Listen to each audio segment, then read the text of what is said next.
মহান আল্লাহকে ভয় করে বিচার দিনের জন্য প্রস্তুতি নিতে গোটা বিশ্বের মুসলমানদের প্রতি আহ্বান জানালেন মসজিদে নববীর প্রধান খতিব শেখ আলী বিন আব্দুল রহমান আল হুজাইফি।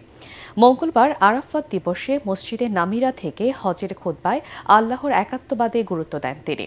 বলেন, জাতি ধর্ম বর্ণ নির্বিশেষে মুসলমানদের মাঝে ভ্রাতৃত্ববোধ বজায় রাখতে হবে। এদিন আরাফার ময়দানে জোহর ও আসর নামাজ একত্রে আদায় করেন হাজিরা।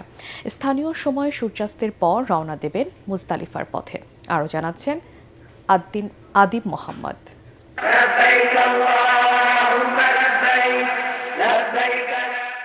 আরাফাত দিবস হজের সবচেয়ে গুরুত্বপূর্ণ অনুষঙ্গ। তাই তো স্থানীয় সময় মঙ্গলবার সকালে তাবুর শহর মিনা থেকে যেভাবে পেরেছেন আরাফার ময়দানে হাজির হয়েছেন। প্রচণ্ড গরমের মাঝেও মহান আল্লাহর নৈকট্য লাভের আশায় লক্ষ লক্ষ হাজির আকুল আবেদন, লাব্বাইক আল্লাহুম্মা লাব্বাইক।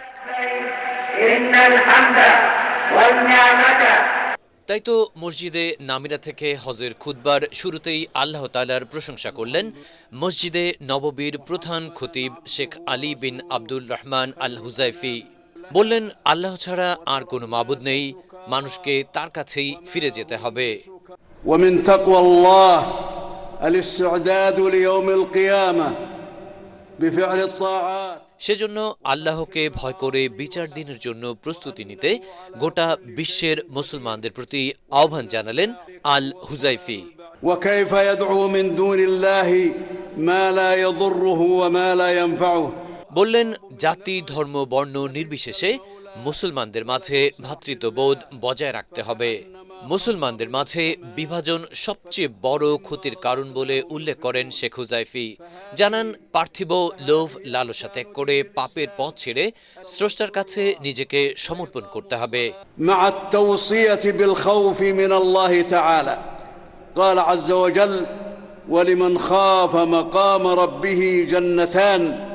তাছাড়া হজে এসে কোনো ধরনের রাজনৈতিক স্লোগান না দেওয়ারও আহ্বান জানান খতিব। ইন্নাল্লাহা লা ইউহিব্বু কুল্লা খাওয়ানিন কাফুর। এদিন আরাফার ময়দানে জোহর ও আসর নামাজ একত্রে আদায় করেন হাজিরা। স্থানীয় সময় সূর্যাস্তের পর রওনা দিবেন মুজদালিফার পথে। মুসলিম উম্মার এই সম্মেলনে সবার মুখে একই কথা বা তালবিয়া ধ্বনিত হচ্ছে, যার প্রতিধ্বনি পাওয়া যাচ্ছে বিশ্বজুড়েই।